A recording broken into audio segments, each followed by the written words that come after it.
Oi, galera, tudo bem? Bom dia, boa tarde, boa noite, né? Isso aqui é uma live picareta, a gente grava primeiro. Eu já estou avisando, se você deixar uma mensagem no chat aí não vai adiantar nada, porque eu só vou ver depois. Mas tudo bem, vamos lá. Sou Diogo Fontana, tenho o prazer de receber o Alexandre Soares Silva e o Carlos de Freitas. O Alexandre Soares Silva, autor do Homem que Deu Seus Próprios Pensamentos. O Alexandre é paulistano, nasceu em 1968, roteirista premiado, grande escritor. Já tem 2 romances publicados, o A Alma da Festa e A Coisa Não Deus. E tem outros livros também, tem livro infantil. E tenho o prazer de lançar agora para a editora Danube. Tem também um volume de ensaios e artigos, A Humanidade é uma Gorda, lançando no Banquinho. Saiu aí faz uns 4 anos. Né? E agora tenho o prazer de lançar, pela minha editora, O Homem que Lia os Seus Próprios Pensamentos. Eu vou mostrar aqui o livro para vocês. Essa belezura aqui, do Alexandre. E tem o pós-fácil do Carlos de Freitas, do Senso Comum, e é por isso que ele está aqui junto conosco. Então, primeiramente, obrigado, pessoal, pela presença. E enrolar um pouquinho aí, pedir para o pessoal compartilhar, dar like, todos aqueles salameleques iniciais que precisa ter nessas transmissões. Então, compartilhe no grupo da tua tia, no Zap, no grupo da família, compartilhe em todos os lugares aí. A gente dá uma máxima difusão, não só de divulgação da editora, mas difusão desse livro que realmente merece. O Alexandre é o grande escritor brasileiro, na minha opinião, e precisa realmente ser mais conhecido. E o objetivo dessa entrevista também é esse. Então vamos lá. Vamos começar com você, né, Alexandre? Boa tarde. Dessa live é divulgar o livro, divulgar o teu trabalho. Então, tem gente que te conhece já, você é um escritor com o seu público cativo, um público formado, mas tem muita gente que ainda não te conhece. Então, gostaria que você falasse um pouquinho sobre você, sobre a tua trajetória. Quem é o Alexandre? Essas perguntas é sempre impossível responder de maneira não pega, né? Tinha sempre, em programas franceses de literatura, tem sempre fulano de Pascal não sei quem, qui êtes-vous? Aí a pessoa fica sempre, sou um francês. Eu sei, eu sou escritor de 52 anos, fui um escritor relativamente preguiçoso, eu até publiquei bastante, assim, até escrevi bastante na vida, porque tem 2 livros infanto-juvenis, como você falou, também tem 3 livros romances adultos, uma coletânea de contos, uma coletânea de textos. Mas, eventualmente, às vezes eu publico mais do que um livro a cada 10 anos, porque esse ritmo é muito, muito lento. E, sei lá, eu comecei a escrever na internet, na época dos blogs, né, em 2000, na virada do milênio. Daí um amigo meu abriu um blog, eu abri também, daí comecei a gostar de escrever e pessoas se juntavam em torno de blog naquela época, né? Os blogs formavam núcleos e grupos de amizade e interesse. E eu comecei a escrever naquela época, não comecei a escrever, mas comecei a aparecer um pouquinho mais entre essas pessoas, que é um número reduzido de pessoas, mas que hoje me conhecem, né? E foi blogs, de uma certa maneira, que me ensinaram a escrever, porque eu me lembro quando eu era adolescente, eu escrevia de uma maneira desleixada, como acho que a maior parte dos adolescentes. Adolescente que escreve não é Flaubert, né? Não é adolescente que escreve vai escrever 3 linhas por dia e vai ficar reescrevendo ao longo do dia, né? Todo adolescente escreve às pressas. E ao escrever blog e ver o texto que eu tinha escrito já impresso e as pessoas lendo, me dava vontade de voltar e reescrever. Daí eu reescrevia e reescrevia cada texto, mesmo com as pessoas já comentando e já lendo. Eu ficava retirando o texto e reescrevendo a madrugada inteira. E foram nos blogs. Eu estou falando demais, eu não sei porquê, mas podem me interromper. Se eu saí numa vertente e comecei a entrar. Mas foram os blogs que me ensinaram a ter orgulho do que estava escrito e do uso das palavras e do som das palavras. Quando é que você conheceu o Alexandre, Carlos? Foi nos blogs, eu presumo, né? Eu conheci nos blogs, Wonder Blogs, essas coisas todas. Quando é que você conheceu o Alexandre? Foi nessa época também? Foi tardio, não, foi bem depois. Eu acabei conhecendo o Alexandre quando eu entrei na Panela, na verdade. Porque eu também sempre fiz minhas pesquisas por conta própria, nunca tive muita orientação. Talvez por isso que eu seja um grande não escritor, por exemplo. Toda a minha obra está pautada em não escrever. E não publicar.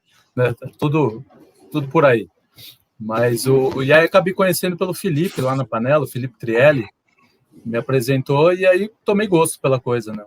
Comecei com A Humanidade é uma Gorda no Banquinho. Lá tem textos sensacionais, o Suburbanadas, eu acho uma das pequenas obras-primas do Alexandre. Eu lembro desse. E aí conheci A Coisa Não Deus, não li inteiro, porque eu também tenho esse hábito de começar e não terminar quase tudo. Mas aí tomei contato com o livro de contos, que é uma beleza, uma maravilha esse livro. Legal. Esses contos, Alexandre, para situar o pessoal que está assistindo, vou mostrar de novo o livro, né? A ideia é que o pessoal compre, então compre, não adianta ver a live, compre.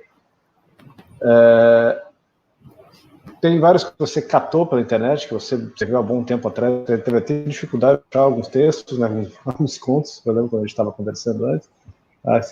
Tem que ver onde é que está em qual blog que está, em qual arquivo, não sei aonde. Qual que é o arco de tempo aí desses contos aí? Mais antigo, Tem material que você escreveu só para o livro, mas tem coisa que é bem antiga, né? Tem coisa que é de 2002, mais ou menos. Primeiro eu tinha um blog no WordPress, depois no Blogspot, não, primeiro no Blogspot, depois no WordPress, depois fui para os Underblogs, depois fui para Apostos, e depois agora eu estou no WordPress de novo, acho. Então eu tive que ir pegando contos de vários lugares diferentes. Também tinha na Dicta e Contradicta, tinha um conto que foi publicado lá, que é o conto do planeta que é feito de vitral, que é e uns 5 ou 6, se não me engano, que são inéditos que eu escrevi esse ano ou no ano passado, que foi um bom ano para mim. O ano da pandemia foi um bom ano para mim, que eu escrevi bastante.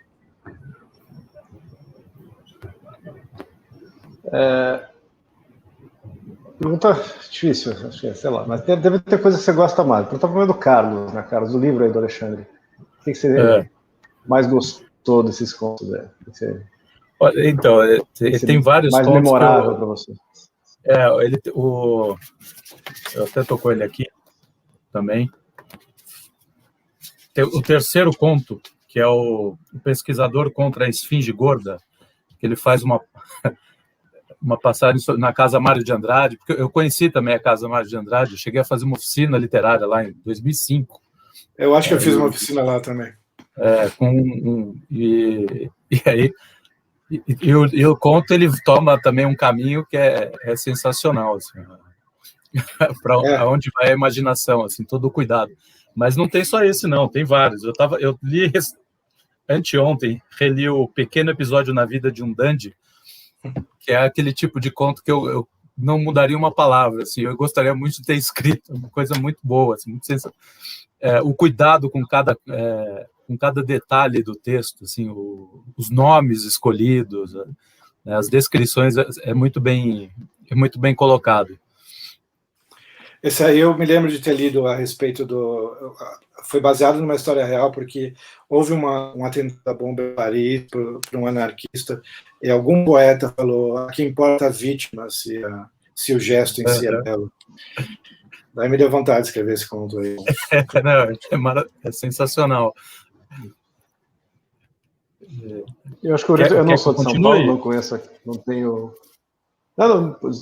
Só comentando, não tenho o prazer de conhecer a Casa Mário de Andrade, mas eu fiz estágio nas faculdades que eu não terminei, que foi de História, eu fiz estágio no Museu Paranaense, eu consegui ver o ambiente da Casa Mário de Andrade é o mesmo ambiente tétrico da Casa Mário do Museu Paranaense, Casa Mário de Andrade, mesma coisa, aquele chão de madeira que range. Eu consegui entender bem como é que é o lugar, eu vi isso, e tá genial, tá realmente muito descrito. Eu confesso... Não só Não, é que eu confesso que eu não tenho um grande interesse pelos modernistas brasileiros. Então, eu fiquei pensando de que maneira eles poderiam ficar interessantes para mim, né? Mas eles poderiam ser super-heróis. Deu bem zero. Você conseguiu, Se eles fossem assim, eu leria tudo deles. Também. Olha, se existir Brasil, existir gente que se interessa por cultura brasileira, quem sabe seja uma coisa boa, assim, de algumas décadas ou mais tempo aí, o contato que o pessoal tem com todo esse movimento modernista seja através desse conto do Alexandre. Eu acho que vai ficar bom tamanho, vai ficar justo, inclusive. Tá ótimo. O conto do Alexandre é maior do que tudo que o pessoal produziu lá. Tô falando sério. Toda a obra do Oswald de Andrade, com certeza. Esse conto é maior que a obra do Oswald de Andrade. Isso nem é elogio. É uma constatação. Eu deveria ficar ofendido. É uma obrigação, né? Pedir um duelo. Pedir um duelo, porque o Diogo me elogiou falando que sou melhor que o Oswald de Andrade. Vou ter que ir para um duelo com você, Diogo. Em polêmica do Monteiro Lobato com a Anita Malfatti, eu estou inteiramente do lado do Monteiro Lobato. Eu até vejo uma graça assim, na Anita Malfatti. Acho que ele também pode Monteiro Lobato, né?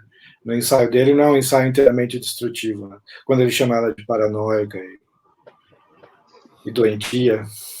Mas eu estou inteiramente do lado dele. Eu, na escola, eu me lembro de ler a polêmica. Evidentemente, a ex-professora e o livro escolar era feito para você simpatizar com a Anita Malfatti e pensar que monstro Monteiro Lobato, né? Já na escola, eu estava inteiramente do lado do Monteiro Lobato. É engraçado, ano que vem já vai fazer 100 anos que esse treco começou e o pessoal não abandona, né? Não envelhece. Até no livro aí, nesse conto, tem as correspondências dos modernistas, dos super-heróis modernistas, e sugeri para o Alexandre gostou da ideia, a gente tentou fazer a correspondência na ortografia da época, né? A ortografia dos modernistas está ultrapassada, os modernistas ficaram antiquados. Eles são uma coisa bem de época, né? Como Chapéu de Palha, ou sei lá, Ragtime, ou algo assim. Foxtrot, né? Mas, cara, os outros contos. Não, só ia dizer uma coisa. O Borges escreveu alguma coisa sobre escritores argentinos da época do modernismo, né? Que eles se esforçavam muito para colocar telégrafo, elevador, avião nas histórias deles, e ficava um negócio ridículo e muito datado, né? Você vê o esforço deles de colocarem telégrafo, jazz, não sei o quê. A gente está um ano de 2022, né, dos 100 anos do modernismo. Seria uma boa pauta a gente regurgitar o Bispo Sardinha, né? Foi deglutido pelo Mário de Andrade, pelo Oswald. A gente regurgitar isso daí e deixar... Reconstituir, liberte o Bispo Sardinha. Né? É isso aí.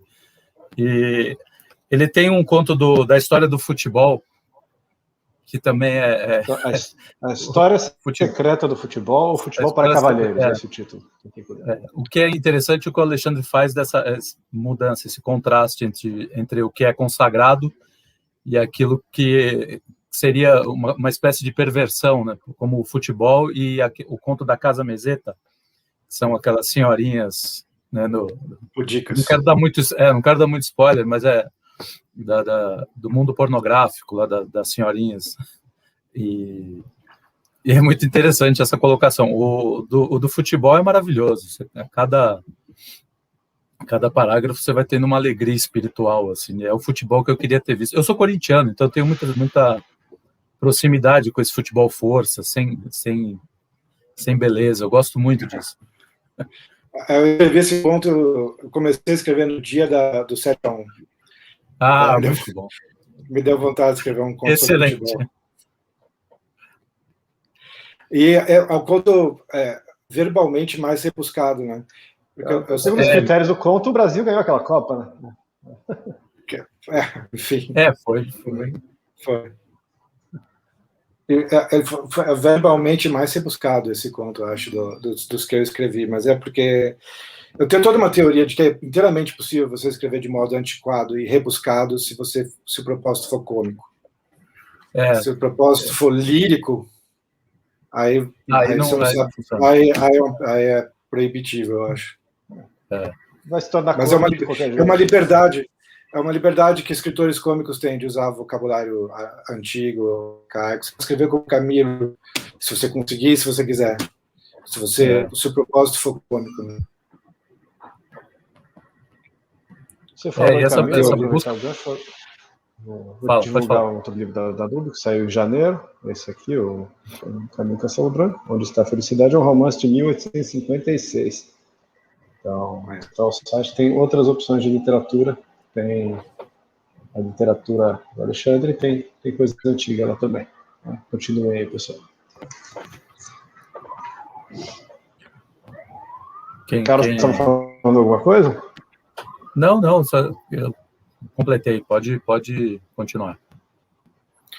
Não, eu só falei dessa minha teoria porque eu leio o Rodrigo Gurgel e eu acredito em 100% no que ele está falando sobre... Porque é a indicação que você deve dar, né, para escritores. Hoje em dia, assim, tenta escrever de um português que é o português que você usa e fala, não é? Porque você escrever como se estivesse nos anos 50, que é o que muita gente faz quando começa a escrever, né, por algum motivo. Porque a pessoa lê os livros da biblioteca do pai ou do avô e começa a imitar, né?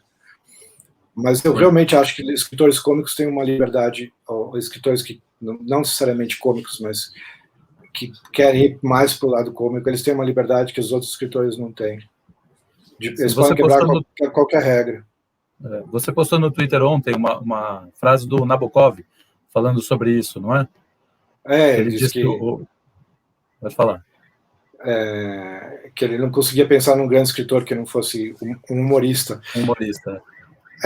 A frase talvez é um pouco exagerada, porque Tolstói não é um humorista, é difícil pensar em... Eu lembro muito contando uma piada, né? Tem um ou outro momento engraçado, mais nos contos populares, eu acho, mas de modo geral ele é um pouco solene, né? Sim. Mas essa frase é um caminho, né? É um caminho, uma cifra, né, de leitura que eu gosto bastante. Eu sempre vou buscando alguma coisa de ironia no texto. Eu falo que às vezes eu vejo ironia até em bilhete de suicídio, entendeu? Eu estou sempre buscando alguma coisa nesse sentido, assim. E eu vou muito para essa área. Eu gosto muito dos textos do Woody Allen, do Benchler, do Perelman. São caras que têm uma concepção da literatura que eu gosto bastante. Entendeu? Acho que se o Woody Allen não tivesse feito filme nenhum, ele mereceria ser conhecido. Só por causa dos contos.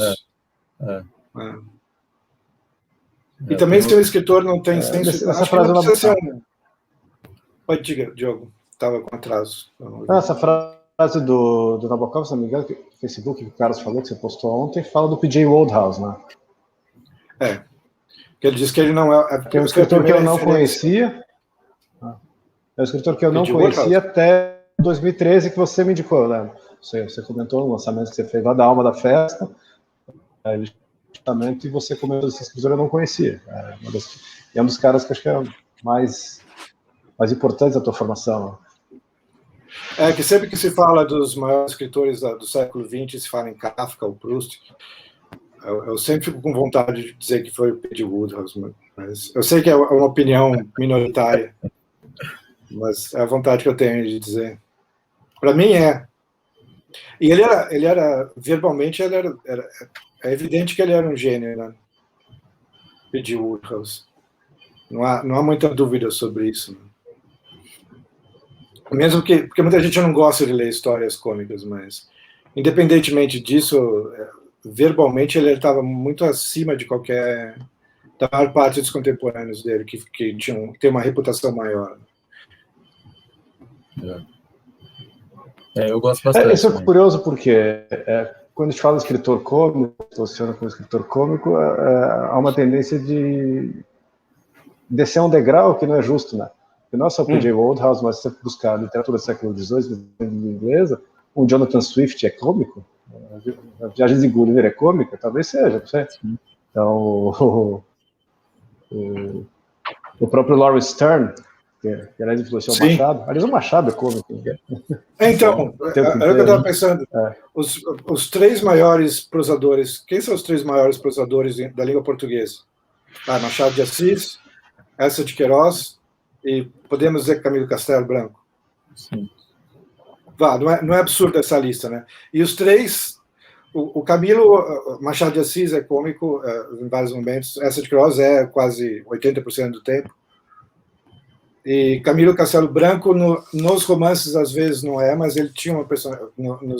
Nos textos de jornalismo e polêmica, ele era muito engraçado. E muito insultuoso também. Então, não é o adjetivo que diminua, né? Pelo contrário. Não. Um dos melhores livros brasileiros que eu acho, que é o Memória de Sargento de Milícias, ele é profundamente cômico. Ele é cheio a linguagem do Manuel Antônio de Almeida é muito cômica, inclusive quando ele começa falando de Cervantes é cômico, né, gente? Cervantes, claro. Rabelais. Dickens, Jane Austen, Shakespeare. Então, o Alexandre está nessa filiação, porque às vezes me incomoda quando o pessoal encaixa você, Alexandre, um escritor engraçado e cômico, e coloca numa caixinha fora da grande literatura, e eu não concordo de forma alguma. Acho que você é um grande escritor. Para mim, isso aumenta a obra. Mas, então, esse é um negócio que eu acho engraçado, porque quando as pessoas fazem listas de filmes favoritos ou de livros favoritos, a tendência, ou as séries favoritas, a tendência das pessoas, por mais que elas tenham adorado alguma comédia, é falar alguma coisa, algum drama ou um livro sério. É uma valorização errada, eu acho. Me parece errado. Para mim, honestamente, eu prefiro. Eu adorei ver Os Sopranos e The Wire, mas honestamente eu prefiro The Office ou sei lá, qualquer comédia, Arrested Development, Seinfeld, Curb Your Enthusiasm. Para mim, eu gosto mais. Mas nem todos os contos, né, do meu livro são cômicos também, né? Tem uns poucos que são sérios. O meu conto preferido é o da TT Macabra, deixa eu ver o nome. TT Macabra e o Brasil Secreto. Ele tem aspectos cômicos. Tem um personagem com o sobrenome Briguet, eu achei interessante esse conto. Foi coincidência. Eu não lembrava do Paulo Briguet, não ficou no inconsciente.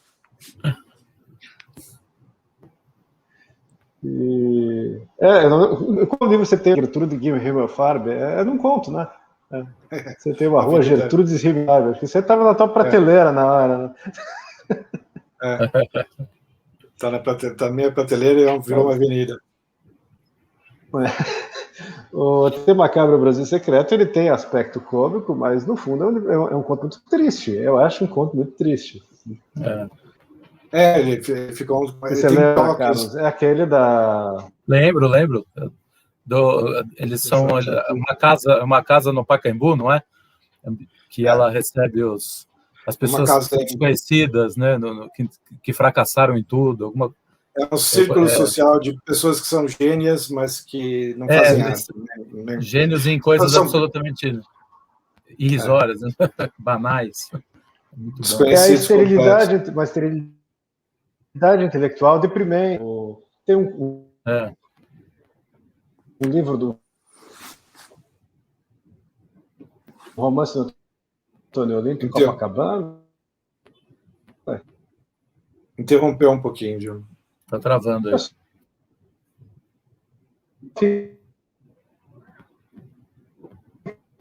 Caraca, comecei dos anos 70 no Rio de Janeiro, os grafites em Copacabana,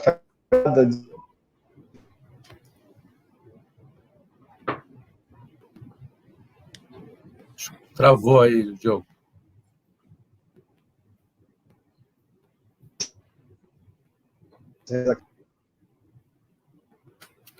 Caiu.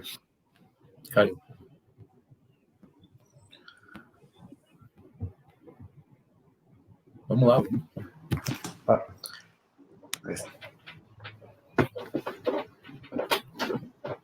se voltou. Voltou aí, pessoal? Voltou.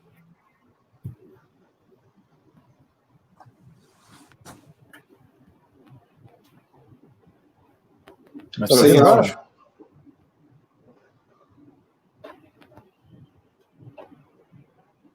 Tô de volta. Tá sem áudio. Não sei se saiu no livro do A Humanidade é uma Gorda Dançando no Banquinho, não lembro se saiu esse texto teu, que é um que você fala que se Hitler fosse brasileiro, ele ia ser um porteiro de prédio, e o Churchill ia ser... Como é que era? O Senhor dos Anéis ia ser uma novela na Rede Globo, cheia de significados sociais, meio Dias Gomes, sabe? Eu acho que eu fui a primeira a fazer, fui a primeira a fazer a piada de que o Aragorn ia virar Aragão, tipo Zé Aragão, ia ser um cangaceiro chamado Zé Aragão, ou algo assim. E eu lembro disso porque você fala que o Churchill ia ser jurado do show de calouros e ia escrever o jurado do carnaval, não é? Ia escrever um romance clássico da língua que é esse fininho, assim, um livro de 100 páginas. E a experiência de fundo é a mesma desse conto da Tetê Macabra. O Brasil meio que esculhamba a gente, né? Você falou que você é um escritor preguiçoso, tenta escrever um livro a cada 10 anos, mas você já não é a Tetê Macabra e o Círculo.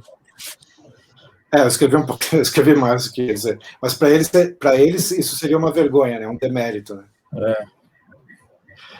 O Brasil é um problema, porque se tivesse um mercado real de literatura, talvez eu tivesse escrito mais, se tivesse uma competição com escritores contemporâneos geniais aparecendo em todo canto, talvez eu me esforçasse mais também, né? O Brasil faz a gente se acomodar numa próxima cera, que é meio terrível, né? Você não desanima? Oi? Não, eu não acho que... Às vezes? Não de verdade, assim, porque eu vou escrever de qualquer jeito, acho mesmo, que ninguém me leia, mas é o que eu quero fazer. Mas não seria melhor se eu achasse que se escritores do tipo Philip Roth ou Bell estivessem escrevendo em português nesse momento, assim, acho que todo mundo se sentiria mais estimulado, né? Será que eles não iam vender 300 livros também? 300 cópias? Talvez tivesse um mercado melhor, eu não sei. O que eu adoraria para o Brasil é que tivesse um mercado de contos em revistas como havia nos Estados Unidos na década de 50, que era possível viver de escrever conto, né? Escrevendo para 500 revistas diferentes. É isso que eu adoraria como mercado. Esses tempos eu descobri que tem 40 mil praticantes de beisebol no Brasil. Eu acho que não tem 40 mil apreciadores de literatura. Eu não sabia desse número do beisebol. Eu tô falando sério, não é uma brincadeira. Só olhar as tiragens, né? Às vezes o Mário Vargas Llosa vende 50 mil, mas o cara é prêmio Nobel. Algum amigo meu foi para os Estados Unidos. Algum amigo meu foi para os Estados Unidos, tipo, para Las Vegas, foi para a piscina do hotel em Las Vegas e viu todo mundo lendo livro na piscina. O americano faz isso, mesmo que seja um best-seller, daqueles gigantescos best-sellers americanos, as pessoas ficam lendo na piscina. Né? No metrô também, qualquer país que quando você sai daqui, todo mundo está lendo no metrô. Aqui as pessoas às vezes estão lendo, mas é sempre algum livro terrível, né?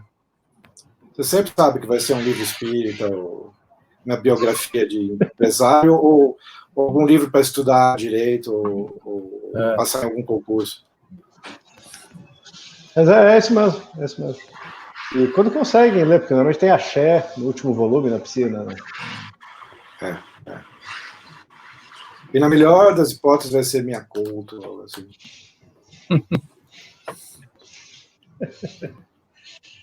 Vou mostrar o livro de novo aqui. O Homem que Lia os Seus Próprios Pensamentos. Deixa eu focar bem aqui, a luz está ruim. Tem links todos na descrição.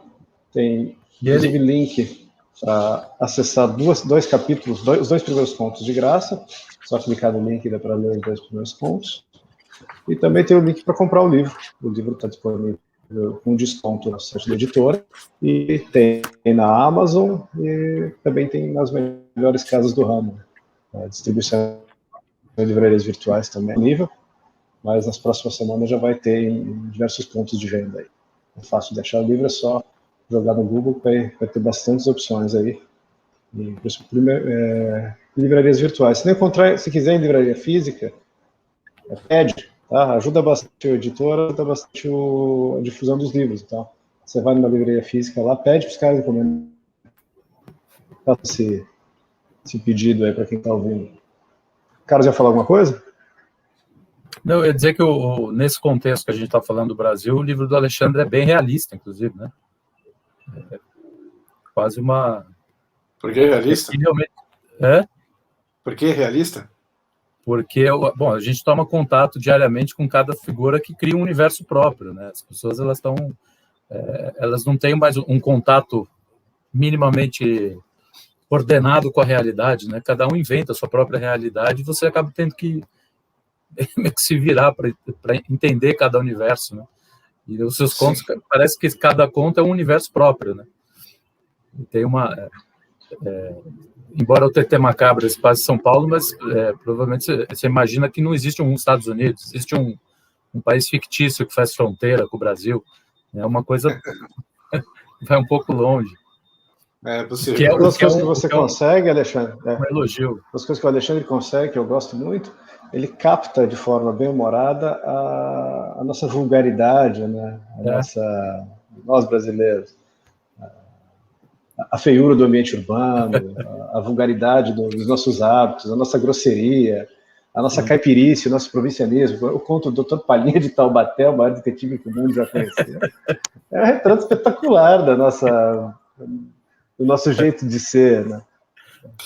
E a gente ri porque a gente está lendo o negócio e fala, é isso aí mesmo, é isso aí. Então o cara acaba sendo realista, lógico. Mas é um riso espiritual, né? É diferente, não é um riso que você, embora eu também não ache ruim, mas o que o Bronco faz, né, que é aquele humor de costume, de caco, né, é um humor que você ri com a barriga, né, o do Soares Silva você ri com o espírito mesmo, você olha e se vê naquilo, né? Eu estou cercado num universo absolutamente incoerente, né, maluco, o que é realmente, né, na verdade, não deixa de ser. Infelizmente, bem feio. Todas as calçadas são rachadas, os prédios são horrorosos. Todos os ternos são mal cortados. Né? Sim. É muito... Tem o calor. É estranho pensar... Porque os primeiros livros que eu escrevi, eu era meio influenciado pelo movimento esteticista francês, inglês, né, do final do século XIX, né? E é impossível você ser um esteta no Brasil, crescendo, vendo Chaves. Como é que você vai ser um especialista em quadros renascentistas depois que você cresceu vendo Chaves? É um negócio difícil. Ou é impossível falar de Verlaine. O Chaves é muito curioso. Se você citar uma linha da Divina Comédia, às vezes mesmo as mais famosas, ninguém vai entender a citação. Se você soltar não contavam com a minha astúcia, ou isso. E é um negócio que eu não vi, na verdade, porque eu não sei porque, eu acho que quando eu era criança eu não gostava do SBT, eu via todos os outros canais, menos o SBT. Então eu só ouvia falar de Chaves. Eu entendo, eu pego as referências porque as pessoas repetem tantas, mas eu nunca vi. Esse é um negócio em comum que eu perdi. Eu vi outras coisas imbecis, mas não Chaves. Eu também não fui formado pelo Chaves, não. Passei.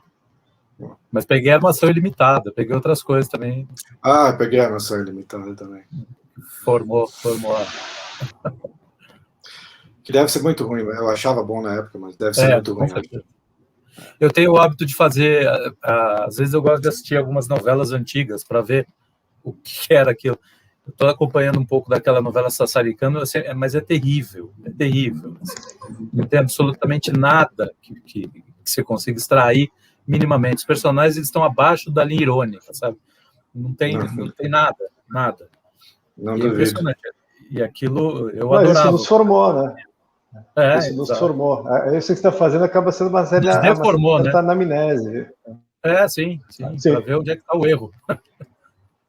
Encontrar o erro. Onde é que determinadas coisas foram parar dentro de você nem lembra. Às vezes foi da novela Sassaricana. Que Rei então, depois, a gente conhece um monte de gente. A gente conhece um monte de gente, eu acho, e nós também, talvez, nós três sejamos assim também, que querem dominar a alta cultura europeia, ocidental, né? Ou dominar, ou pelo menos ter algum conhecimento da alta cultura europeia tradicional. Mas a gente tem que levar em conta que a gente teve essas experiências na infância. Né? É como ser um especialista em Caravaggio nascendo no Senegal. Né? Pode acontecer, mas qual a dificuldade tremenda que isso é, né? Mas o Roger Scruton, você brinca bem com isso. O Roger Scruton foi um pouco sacana conosco brasileiros, né, recentemente. Eu acho que ele estava errado. Eu acho que ele errou. Porque ele visitou brasileiros que estavam fazendo alguns... Daí ele riu dos brasileiros querendo salvar a civilização ocidental. Né? Mas eu entendo inteiramente se você vive num lugar como aqui, ou Costa do Marfim, ou seja, o Congo, o que você vai querer fazer, exceto entender a civilização ocidental? Não é ridículo isso, é a única coisa, é uma boia que a pessoa está se apegando. Eu nunca riria se fosse o Roger Scruton nessa situação. Tem um dinamismo na história, né? Os lugares que foram periféricos do Império Romano floresceram depois, né? O sujeito ia dizer ali no século IV, a Irlanda vai florescer intelectualmente, era da risada. E 200 anos depois, no lugar da Europa que tinha alguma intelectualidade era justamente lá na periferia, nem parte do Império era. Um monte de... Cada dia um bom escritor, todos saindo da Irlanda, mas pelo menos nasciam lá, né? De repente, a história dá uma rasteira póstuma do Roger Scruton, né? Tem que ser otimista, né? Eu acho que não vai acontecer o Brasil ser uma recente no século 22, mas quem sabe. Mas daqui a 2 séculos, 3 séculos, quem sabe? Eu acredito nisso de verdade. Eu vi alguém, acho que foi o Ricardo de Carvalho, não sei se você segue no Twitter, dizendo que ele era sebastianista no sentido cultural, que ele acreditava no Quinto Império verbal, como Fernando Pessoa, né? O Ricardo Carvalho não só siga no Twitter, como o ensaio que está escrevendo sobre Camões vai sair pela Danúbio, já adianto aí. Que ótimo, eu queria ler o ensaio do Camões. Né? Vai sair. Está em fase final de preparação, tentar publicar esse ano. Que ótimo. Estamos chegando, já deu 37 minutos aí de conversa, não ocupar mais tempo, eu sei que o Carlos Guri tem compromisso daqui a pouco. Acho que já serviu ao nosso propósito. E agradeço, pessoal, agradeço vocês dois. E agradeço quem teve paciência de nos acompanhar até agora, todo esse tempo. Peço de novo para que compartilhe, dê like, toda aquela pataquada toda. E compre o livro, acima de tudo, compre o livro. Não é só para enriquecer o editor, enriquecer o escritor, mas é porque o livro é bom mesmo. Eu acredito no livro, acredito no que o Alexandre fez, acredito na publicação dele, acredito na difusão. Tem muito valor e precisa ser lido, isso é mesmo. Querem fazer os últimos comentários aí? Começar pelo Carlos? Não, faço minhas as suas palavras. Comprem o livro é realmente muito bom, está muito além do que tem se produzido por aí, então vale muito a pena. Não percam essa oportunidade, eu recomendo também. Bom, é meio suspeito, mas eu recomendo também. Você perguntou, você falou, acho que eu não respondi, né? Mas são um período de uns 20 anos esses contos todos, porque desde 2002 até 2020, que foi o último que eu escrevi em 2020, uns 8 anos pelo menos de contos. E deixa eu agradecer a presença de vocês, as suas palavras gentis, de verdade.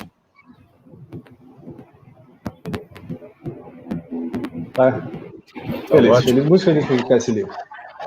E vamos encerrar por aqui, pessoal. Vou dar um tchau aí para a galera.